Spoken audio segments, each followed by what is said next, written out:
Look at the picture. See the skull. Visible Frankenstein controls. The Brain Thoughts broadcasting radio. The Frankenstein earphone radio. The latest new skull reforming to contain all Frankenstein controls. Today's episode of Frankenstein Control is brought to you by Clams. It's a new brand of seafood available at your local butcher. A new brand. A new brand of seafood. Don't ask where it comes from. It's clams. And you get now is that clams with a question mark at the end? I noticed your voice rose up both times. I don't know what you're talking about. I'm just talking about the hit new seafood that's from the new age at butcher shops, at old-timey butcher shops everywhere. Is clams? Butcher shops. What are clams made out of? Clams are made from a secret formulae. They were found deep under the surface of the earth. They found them. Herbert T. Crumpet found them in the center of the earth. I've heard of him. Herbert T. Crumpet is a very famous explorer. Very famous. He's the most man. famous. He's the man who discovered buildings. He sounds British. Was he British? They were very imperialistic and discovered, quote unquote, many things. Well, see, that's the thing. He would always get drunk and blame the British for stealing his discoveries. He was the one who discovered buildings. But, those damn Brits with their red coats and large mustaches, dipping them into their tea and flavoring it with various beans. Their buildings? No. Or their mustaches? Their mustaches are, because they eat beans for breakfast over there in Britain. So what about clams? Clams? Clams are a new brand of seafood, as I've stated before. They're available in 3 cans, small, medium, and can. The largest size is actually medium. The smallest size is can. You've been drinking thermometers again, haven't you? No. Why would you say that? There's a bleeding cut on your foot from all the glass. No, that's just from my gross raptor toenails. I keep accidentally cutting myself. That happens to all. Because I got disgusting. I keep thinking that I've manicured my toenails well enough, and then nope. I keep getting proven wrong. I can't cut my toenails and not have a botched toe. That's a botched job. That's a botched bleeding. I mean, that happens to me every time I clip my toenails. Really? That's probably why I don't do it that often, because that just always happens and it hurts. You clipping them with garden shears? What you doing over there? Clipping them with my nail clipper I got at Epcot in Disney World at the Japan area that has a little Shinsengumi man on it. I was about to say, is it actually the Iron Reaver Soul Stealer? Is it the Tetsaiga? I basically get out a full-sized katana. It's technically an Iaito, because it's not made for blade on blade, and I basically do Bato Jutsu at my own feet, and that's how I clip my toenails. You know an awful lot about Kenshin for a guy who was making funnies about how he's a pedophile. Well, I was unpacking. We got another bookshelf in the living room, and I was unpacking a lot of books. And I found all my Kenshin collection, and we've been going through a lot of stuff recently, culturally, nationwide world, you know what I mean, about Everything's fucked. Yeah, everything's fucked, and we should distance ourselves from certain IPs like Harry Potter and all that stuff, because there's no safe way to engage with it. And it's time to start making some choices like that. And then I was sort of thinking about that, because Kenshin was super formative for me, and I'm like, oh boy, throwing these away 20 years after I bought them will really stick it to old Watanabe, Oh, yeah, no. I'm not gonna, fucking harp on folks for, keeping the shit that they had bought before Rowling became a cunt. Yeah. That's you paid money for that. I know. Don't fucking throw it away unless you want to make it, go on Twitter and then burn it. Then people will be like, oh, good job buying that and giving Rowling money. No, it was my old stuff. You don't understand. Why did I do this? Oh, for clout it was. He shouted at the sky. And he didn't even get it. Nobody cares about the clout on Musky Twitter. On Musker. Ugh. Ada. You had something you wanted to share last time about video games. We done forgot. What is everybody's top 5 video games? Top 5 video games? Oh, boy. Yeah. I mean, I know mine right off the get-go. Share it. While you guys think of yours. Yeah.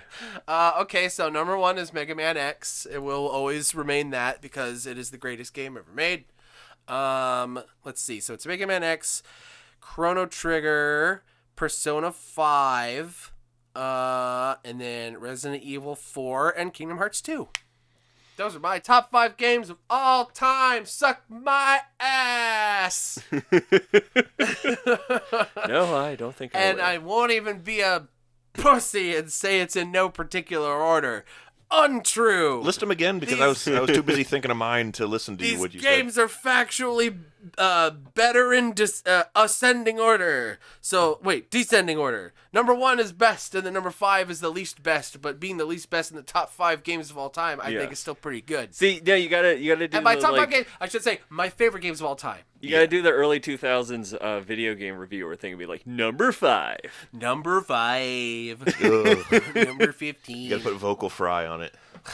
Vocal fry? That's that. Like is that what the that Burger is? King foot lettuce. Burger King foot lettuce. Okay, here, I'll go through it again. Number 1, Mega Man X. Number 2, Chrono Trigger. Number 3, Persona 5. Number 4, Resident Evil 4. Nice and easy to remember. And then number 5, Kingdom Hearts. Kingdom Hearts 2. Nice. Those are all games I would associate with you generally, and so I can especially I can see that. I've played Kingdom Hearts 2 a fuckload. It's definitely the one I've played the most. Yeah. Not to say that 1 and 3 aren't excellent also, because I played the fuck out of those. It's just I played Kingdom Hearts 2 probably twice as much as either of those. We were watching a teaser trailer for Starfield the other day, and it was briefly covering the shipbuilding stuff, and I was like, I wonder what offensive things Taylor will build with this customization. That's also why I like Kingdom Hearts 2, because there's the best gummy ships. There's the best gummy ship stuff. Oh, I remember. Kingdom Hearts 2 is great. I could build hilarious manjis and penises. And Remember that time you made my head? I did. I made Ada's head once. Around in a pixelized version of me. That's really funny. Just flying through space. Yeah. Yeah, man. The Kingdom Hearts is really good. You think, with how much I fucking talk about and love that series, you'd think it would be higher on my list. But no, there's just games that are objectively better than it. And those are it.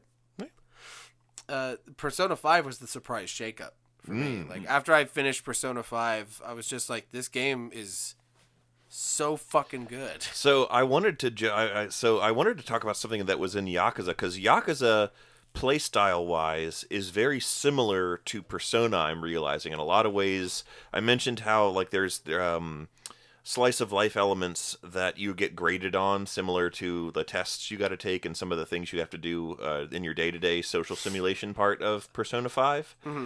There's also a feature that's very similar to the Reaper in the maze. Isn't that what it's called when you're doing the yeah. the maze grinding? There's like that super strong enemy that shows up every once in a while, and it's like if super you're risky, fucking around too much, he's gonna show up and fuck your day up. super risky to take him on, but the payout if you actually beat him is high. Yeah, I've never been able to beat him. Wait, no, that's a lie. I did in a New Game Plus game, and I was like, I did it! Ha ha ha ha ha! And it felt really good, but also I felt me feeling kind of hollow. So there is an analogous feature in the Yakuza 0 game called The clown comes after you? No, that's not the clown. I wish it was the clown. It is a horrifying, gigantic man named Mr. Shakedown. Mr. Shakedown. And when I first saw him, I thought it was a glitch because there was this guy that was this NPC that was just larger than everyone else. And was he like Lu Bu? He's basically like Lu Bu, and so the fights are random encounters. You run around the streets of Tokyo basically, and like random hooligans and delinquents will be like, "Hey, you, let's fuck him up!" And then if you can't outrun them or choose not to, you got to have a brief fisticuff encounter with them, and that's how the fights work most of the time.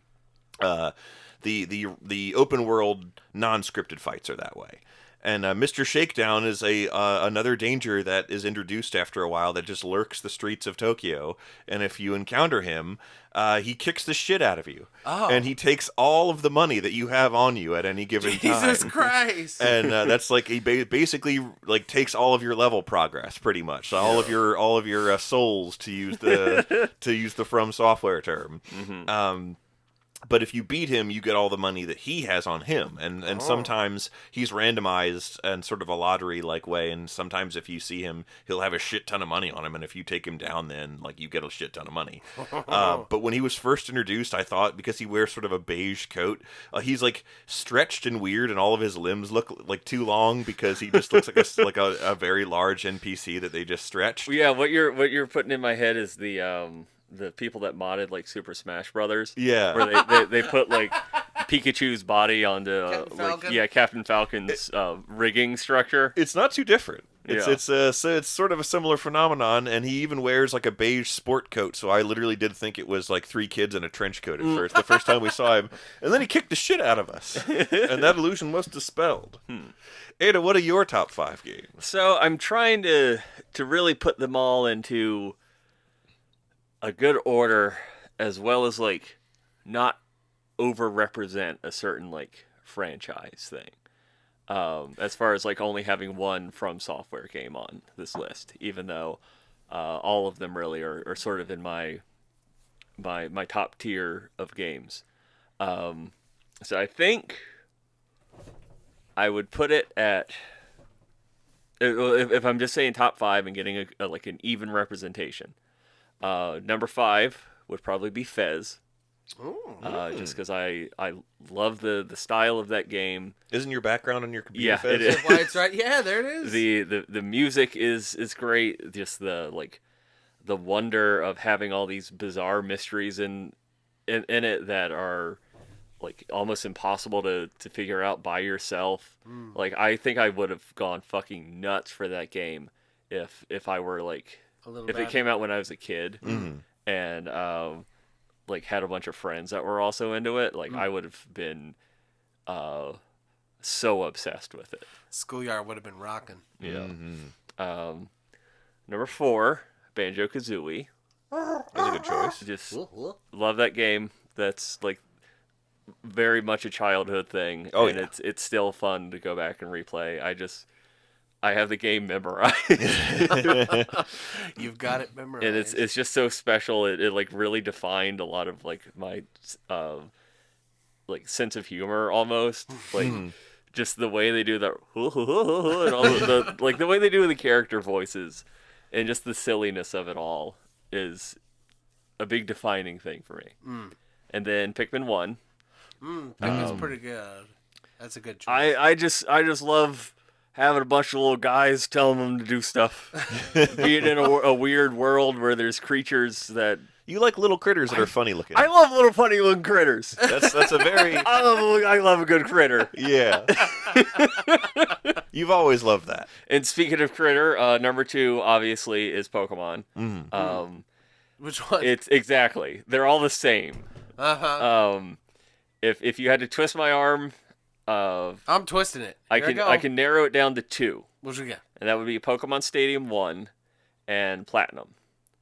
Oh wow. Pokemon Stadium 1 just because it was amazing to see all those characters in 3D and like the way they were supposed to be shown instead of these crappy little black and white sprites. And the announcer makes it all feel real. It's like one of the few games where it's like, I'm playing the show I love.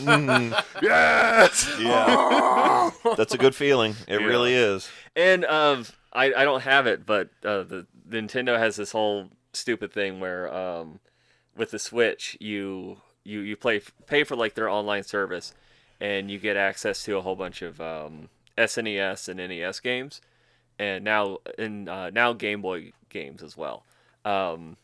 But they have like a premium thing where you get access to these Nintendo 64 games, and they put Pokemon Stadium on it, but you can't link up a Pokemon game to it, like a red, blue, or yellow. And those games are worthless if you can't do that, because all the rental Pokemon that you can use all fucking suck. So you have to be the most masterful Pokemon boy to ever actually beat the game with just rentals. So basically, if you buy Pokemon Stadium on the Switch, Well, you don't buy it. Yeah, it's part of the service. Okay. So you pay for a year, and then you can you can play it for that year, Oh. as well as like all the other N64 games they have on it now. Okay. I don't So know. there isn't a an window. interesting way to Yeah, there isn't a things. window that. Wait, actually, you know what? Yeah, a window does pop up when you get that premium service. A big old window pops up and just says "scammed." Yeah. It has a big old pointing hand at you. You! And it says "scammed." In the #1 top 5 game of Ada, Dark Souls 1. Oh. And I say this, I preface this, knowing that like Bloodborne, Elden Ring, and Dark Souls 3 are all way better than Dark Souls 1. However, Dark Souls 1 is the game that like the gateway drug. it like You always remember your first. I want to like my mind says like I want to say it broke me, but really it like shaped you. it shaped me. Yes, that's the word I want. The boot camp Because, treatment, like, it broke you down and built you back up. yeah, because I was so fucking garbage at that game. And after I played it, and like Taylor showed me some of the ropes, and like nothing is hard after that. Special thanks to Nick Sampson, Yeah. because he was the one who showed me that game, and he was the one that showed me the ropes. So like I never, if it weren't for Nick Sampson, I don't think none of us would even know a Dark Soul. Yeah. But I played it on my own, and I remember it took me about 7 hours to get to, and I don't think I ever actually beat the Taurus Demon at that point. It just took me that long of just like banging my head up against the wall, and then like I went over to Taylor's place and we played it, and with like minimal coaching really, I got to that point in like half an hour, and it I just kept getting better and better, learning more and more about it, and like I said, nothing is hard anymore. The game certainly took on new life through you. When I watched, I used to love to watch you play through them and show me all the things and give me all the lore, and that was a common way we passed the time back in the Flophouse days. Yeah. And those are I always look back on those as very, very fun. And I can't really. I would consider a proper Dark Souls experience the Ada experience. The Ada playthrough is. I'm thinking about the games I just listed, and So it was Fez, Pikmin 1, Pokemon, Dark Souls, Banjo-Kazooie. Banjo-Kazooie, right. The common theme within all of them are ooh, piece of candy, and ooh, a creature. Yep. Wow, you're right. Yeah. It's either candies or creatures with this bitch, I Yeah. swear. Candies and creatures, a favorite thing. It's all meat and candy here. Okay, so you got a pretty well-defined through line. Uh-huh. And something tells me that B-Rye's got a well-defined through line as well. Yeah. Might have something to do with the M word, and I'm not talking about marmalade. Yeah. Talking about murder. Yep. Yep.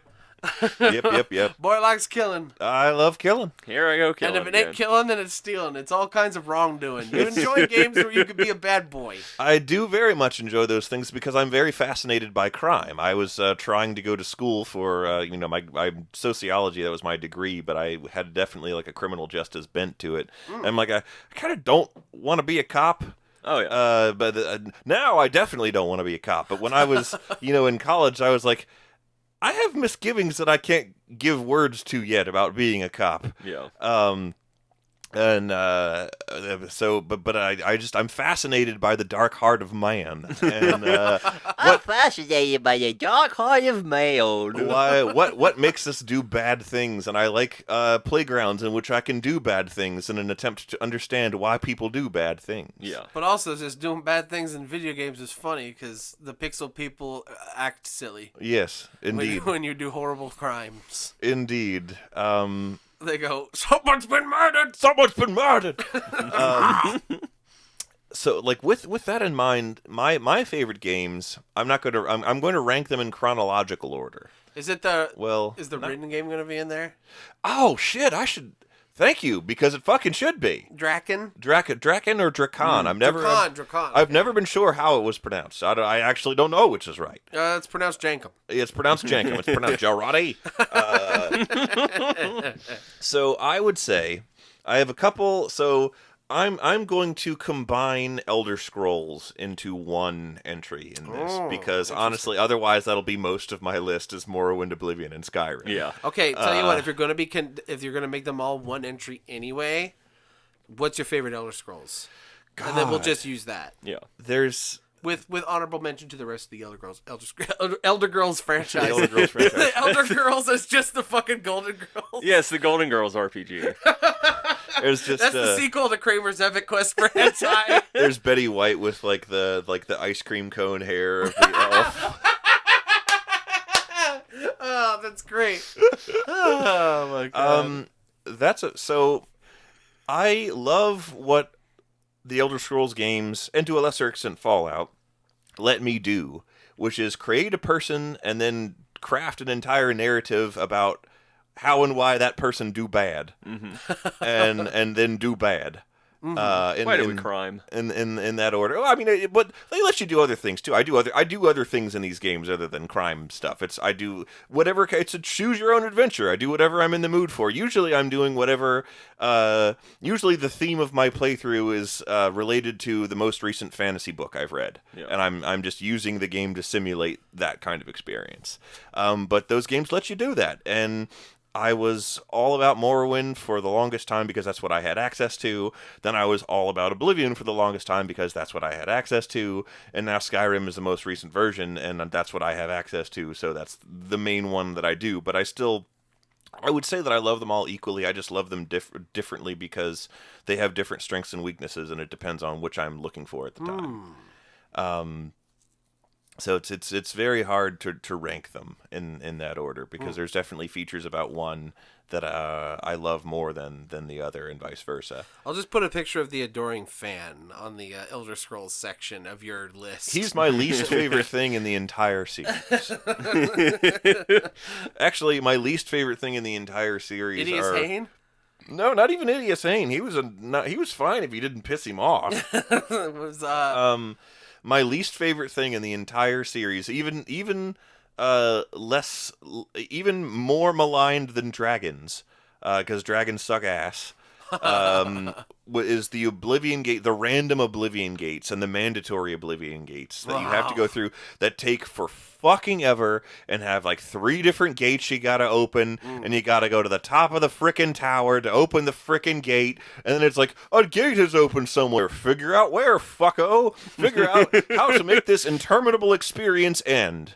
This is literal hell. It looks like hell, and it is hell, and you're here. So in my most recent playthrough that I did of Oblivion, I made it so that I fixed things so that I couldn't level up until I closed an Oblivion gate. So basically it became a point where I actually look forward to stumbling upon an Oblivion gate because I'm like, I can level up now.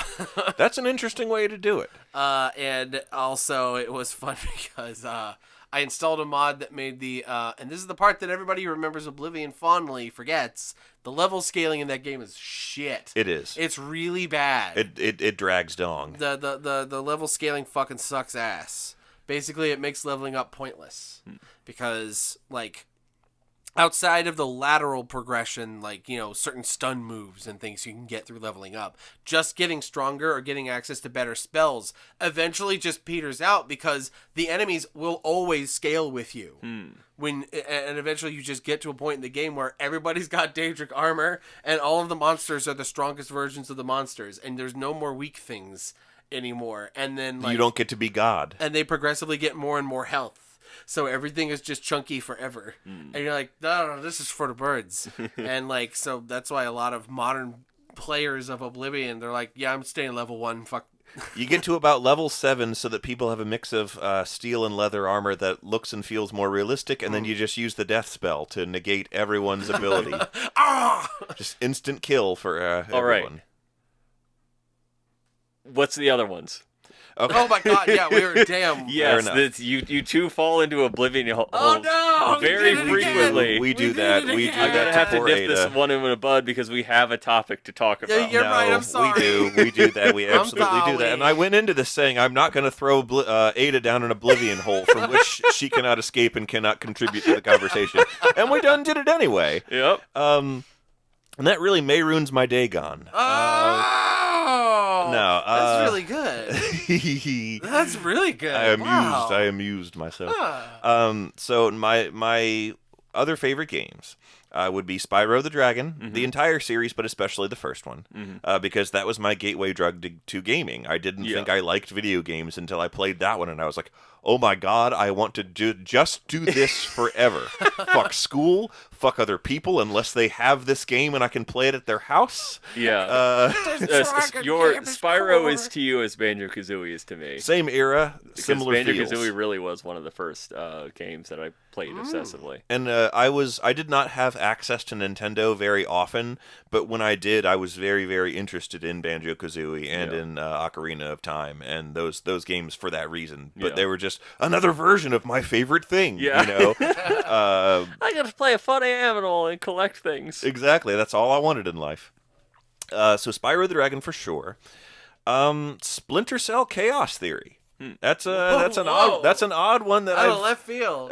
Probably not talked about very much, but I was upset. I played the shit out of Splinter Cell Chaos Theory. Splinter Cell Jeff Goldblum Simulator. It was super fun. It was like the Xbox one. And it was like the body physics were really fun. You could do a lot of killing and knocking people out, and it was really fun. It was just the way that you could go through the levels was really fun. I credit that and another game I played at the same time that also deserves a place on this list. With that being Tenchu 3, Wrath of Heaven. I knew Tenchu, one of them games, was going to make it in there. Is that the one with hoo hoo? Hoo! Yes, of course. And I actually liked this. So there was Tenchu 3 had two different versions. There was Return from Darkness on the PS2 and Wrath of Heaven, which is the Xbox version. The Xbox version had more shit. What's the one with John Renault in it? That is Onimusha 3. Oh, oops. But that is also a good game and deserves a worthy mention. But I only played that through that game the one time, although that's an astoundingly fun game. But Tenchu 3 and Splinter Cell Chaos Theory. So the Tenchu 3 on the Xbox had more levels and more characters. Same game, just had more shit in it, and that was more fun. More shit be good. Sometimes.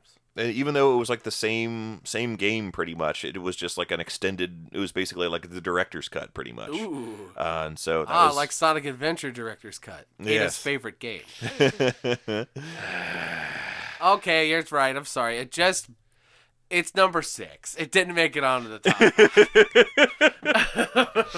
Which is why she didn't talk about it. Stealth mechanics, though, in those two games are, and again, getting used to stealth mechanics is what really taught me how to hunt people in other games. You could do stealth kills in Resident Evil 4 Remake also, which is not something you could do in the old game. Nice. Just look out because your knife breaks. You gotta get it repaired. And I actually... Can you carry 2 knives? Yeah, eventually. Yeah. Jack Thompson has been disbarred and I think is also now dead. So therefore, it is safe for me. Is he really dead? I think he's dead. I hope so. Is that the guy that was harping on video games causing violence in like 2007? And because he's not a thing anymore, I can safely... He was the guy that Tim Buckley made that really embarrassing comic about. Where he's like, we are gamers. you say that one embarrassing comment. That was it. You can't. Yeah, that's Tim Buckley. Yeah. Yeah. It's a little redundant. Keep joshing and joking. I know who was talking about Tim Buckley being a bit of a looker yesterday. Oh wait, that was Brian. Yeah, he's not here. So I can safely tell the story now that Jack Thompson's that Jack Thompson's out of the picture. I was playing a shit ton of Chaos Theory in like junior year of high school, and at the lunch table on one of killed a guy. No, but damn near. The table across from us. For some reason, they didn't like one of my friends. The rest of us were just merely collateral, but they were throwing shit at him, and they would throw stuff at our lunch table every day. Like, we would just be pelted with food and detritus all lunch period long. Launch monitors did nothing to stop this. Of course. I decided one day I was going to put a stop to it, and I said, I'm just going to grab a hold of the next one that throws something and make him as sorry as I can possibly be before his friends jump me. And I'll just take the L when I get to, like, suspended or whatever. Yeah. And I will take this L. It is my cross to bear. My L to bear. So, sure enough, after I something landed on the table, and I asked my friend JB, who was sitting next to me, I said, which one of them threw it? And he said, the one in the brown hoodie.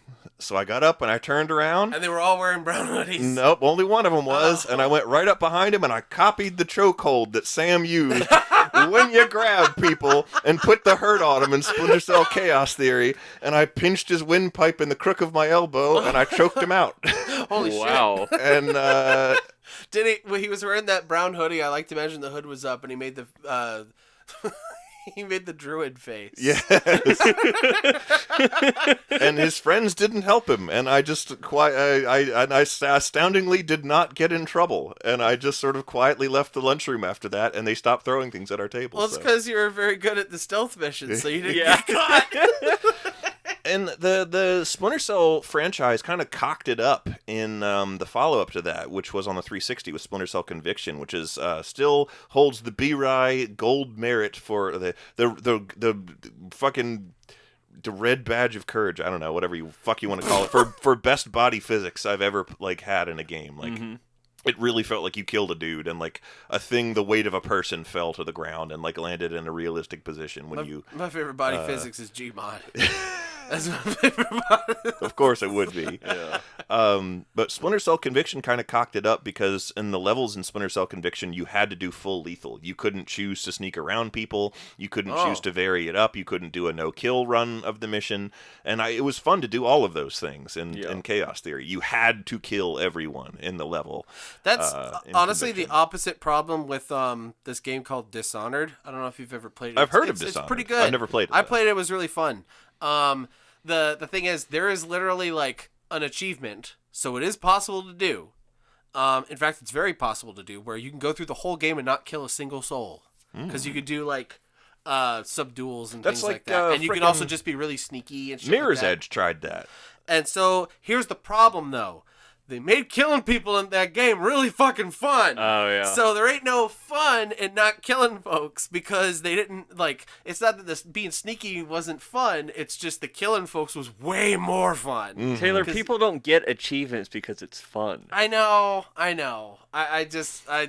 think too much through the lens of somebody who likes themselves just enough to they don't want where I don't want to waste my life doing something I hate. Yeah. I don't understand how them pro gamers. B-Rye, you only got to number 3. What's number 2 and 1? All right, so let's actually I think let's run through my list here. So You got Elder Scrolls, that's 1. Spyro the Dragon, that's 2. Chaos Theory and Tenchu 3 are 3 and 4. Dragon? 3 and 4. And Drakon the Ancient Gates would be 5. Drakon the Ancient Gaze, tell us of these ancient homosexuals. It was a fantastic game on the PS2 where you played as the warrior Rin, who was... I'm right here, Red. I'm right here, Ren. She was a kick-ass warrior lady of the times. I found her less... this was back when Lara Croft had like I don't know... I had this sort of... resentment of Lara Croft that was not based in misogyny of her. It was based in, like, I sort of thought that the people who made the games are like, you're a stupid guy and will buy this game because she has boobs. Like, bleh. And I was like, fuck you. You know, like, that was the reason why it pissed me off. My revenge against those people was jacking off to Rouge in Sonic Adventure 2 because their boobs shaked when you jumped in the Chow Garden. I got revenge on them. You know what, Taylor? I sure showed them. You know what, Taylor? You deserve the Presidential Medal of Freedom Yes. for having the courage, the temerity to admit that on air. I have. To say those words. There are dozens of us. Taylor, there's far more than dozens. I know. Especially because, like, A, I was like 12, which is like premium jacking off to anything age. Yeah. And B, that was like, we had dial up back then. You had to take what you could get. Sometimes you had to jerk it to ceiling titties.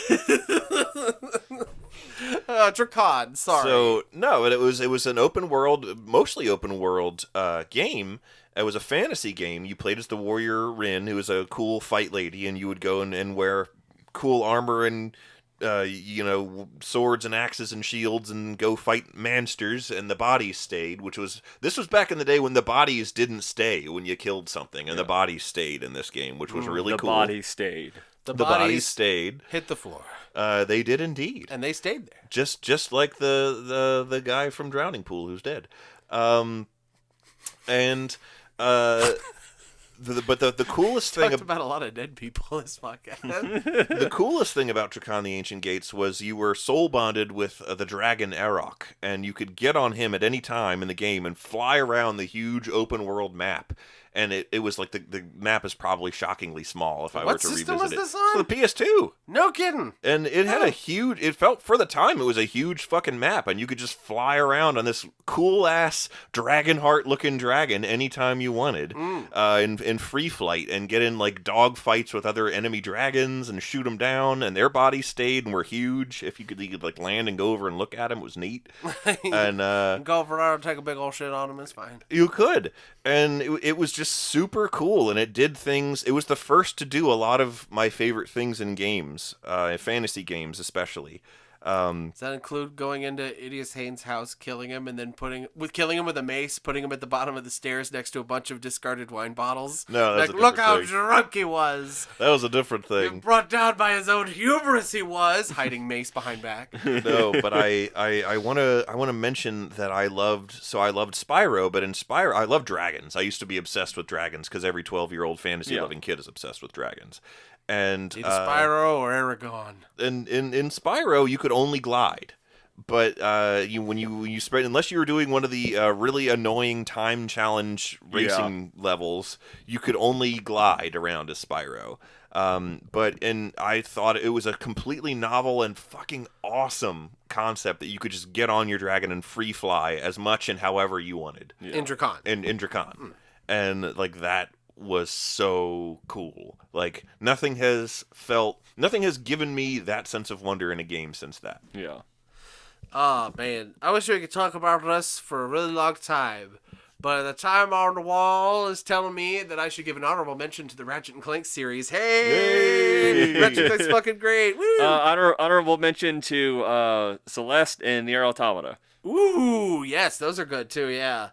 Any honorable mentions before we go out, B-Ry? I can't think of anything. The pressure's getting to me. Yes, Explosion 64, classic. Now even you know I am a menace. I hand you the secrets to save the entire human race and the entire universe.